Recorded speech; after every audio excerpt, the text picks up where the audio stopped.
Right, golfers, who doesn't want to strike their irons better? So many of you definitely, when you get out on the course, need to be improving your iron strike. I've done some golf schools recently, and it's so interesting to still see so many golfers not controlling loft, which in turn doesn't control strike. Let's get you controlling your strikes better by understanding how loft, so how you deliver the amount of angle on the face, has a massive influence on how you strike the ball, when so many people are still thinking maybe about hitting perfect positions. Let's show you what I mean.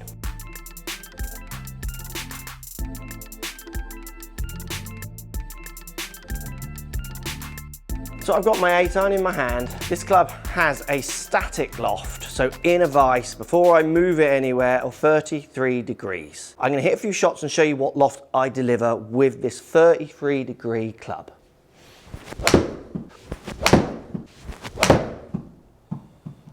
So now I'm gonna hit 3 shots where I deliver a very different loft, and we'll show you the patterns. So I'm now gonna do the 3 where I try and add loft. Now you're gonna see me butcher setup and what have you, but I see golfers do this from good setup positions as well, so I'll show you what I mean as we go.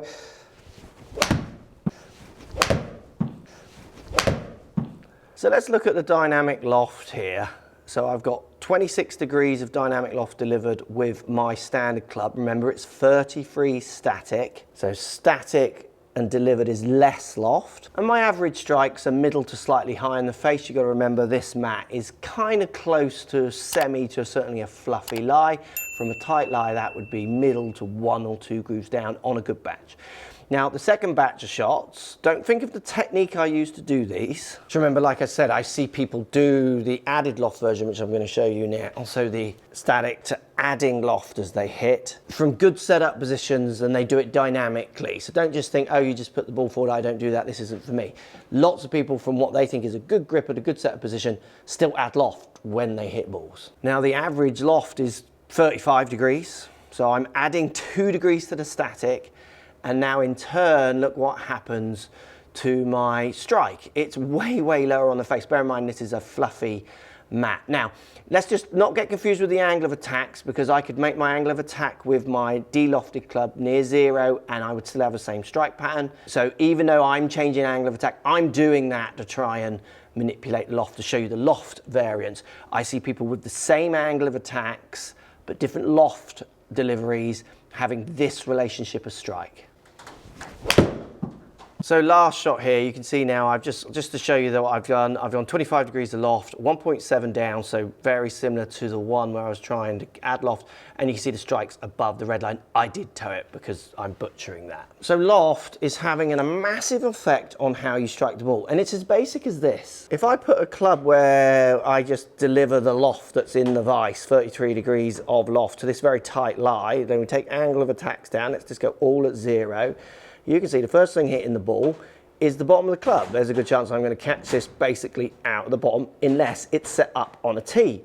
Now, if I just go and lean the club forwards, take loft off, now when I come in to hit the ball, I'm already hitting 2 or 3 or even 4 grooves up, depending on how much loft I take off. Bearing in mind, you need a certain amount of loft subject to your speeds for the ball to go in the air.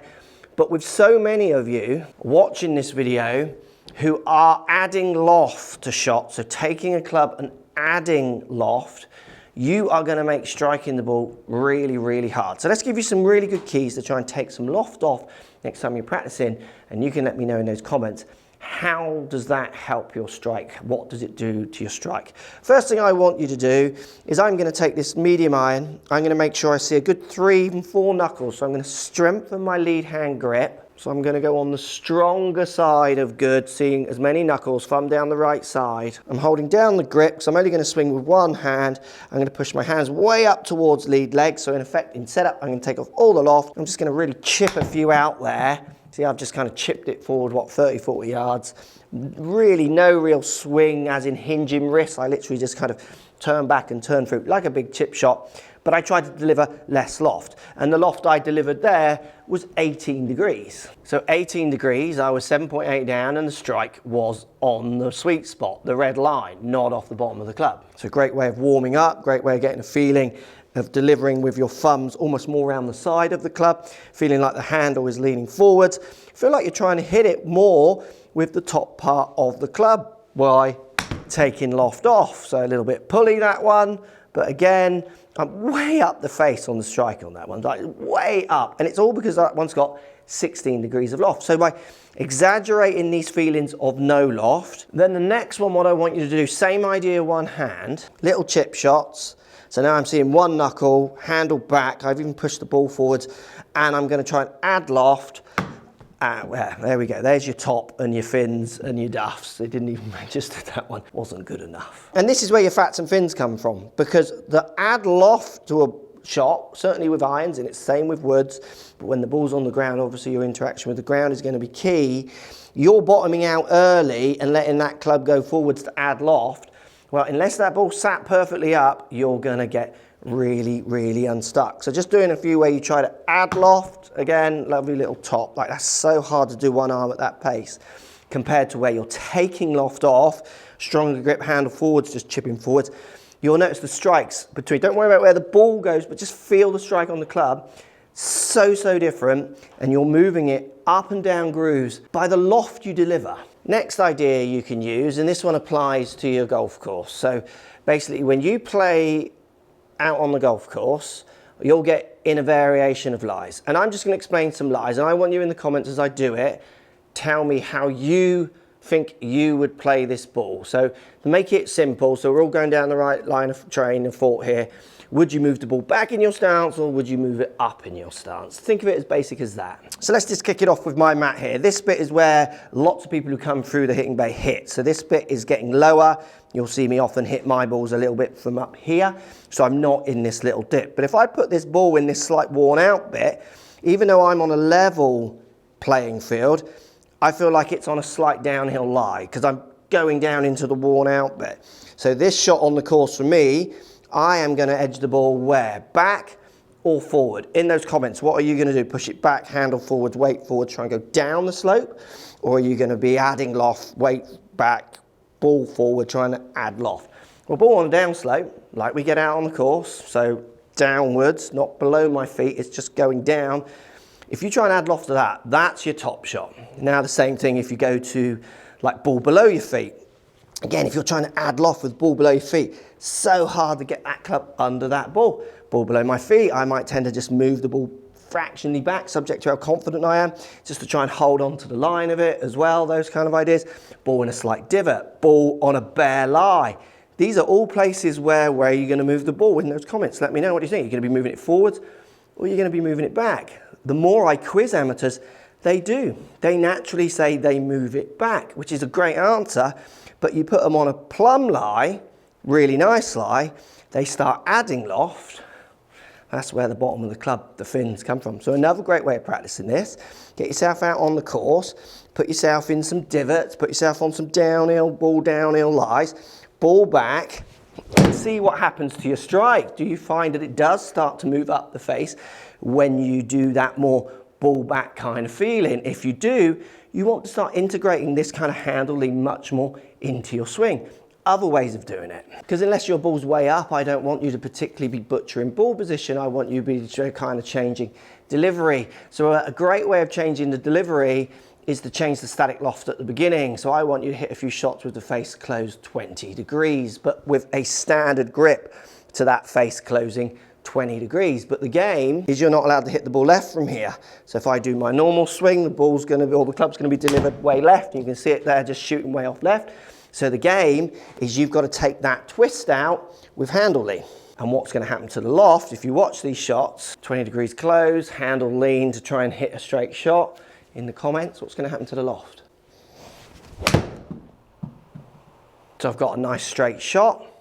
So I've managed to handle lean that back into a neutral position from that 20 degrees close. And my loft's now down at 21. It's even lower than what I deliver it, because to manage that face that's pointing so far left, I have to have the handle lean forwards. This now leads us on to other ideas in your swing. If you're someone who struggles to control the club face on the backswing, and in a way where you're adding loft, which lots of us will call open, face up to the sky, top of your backswing more face down to the ground rather than a little bit more up in the air. If you're someone who's not managing the angles of the face very well through poor wrist angles, there's a good chance you'll be adding loft. So the third way you can fix this or play with it to try and use less loft as you play is to try and manage loft during the whole swing. So start set up as you want to hit a natural shot. As you take the club back, try taking loft off, and think of loft off in common terms as kind of more closed as what people like it. So more face to the ground, face to the sky, flatter lead wrist as you come down, face to the ground.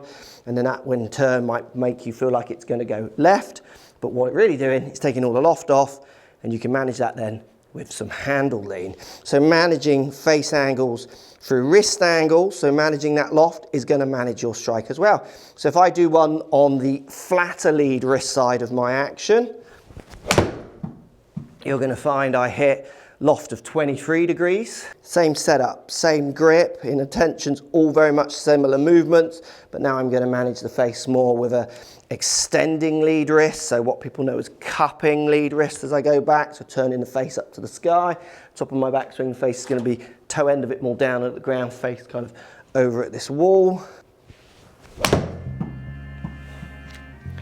So we're now delivering 34 degrees of loft, so adding 1 degree. That is all coming from my wrist angle. Shot isn't too crazy, you know, that's gameable, but my strike pattern's gonna really change from low to high to middle of the face, subject to the dynamic loft, so the loft that you present. Adding loft, you're gonna be bottoming early, general rule, hit fats and fins. If you're taking loft off, better chance of when you do strike it, you're going to be getting it up the face and getting full distance and hopefully hitting a few more greens. 3 great drills for you to manage loft there. If you can't manage loft at the moment, which so many watching, I would say 80% of people watching this video are not managing loft, but they're not going down this route. They're wandering off into other YouTube wishes and dreams and myths. This helps so many golfers. Let me know if it helps you in those comments down below, and we'll look forward to seeing you in the next video.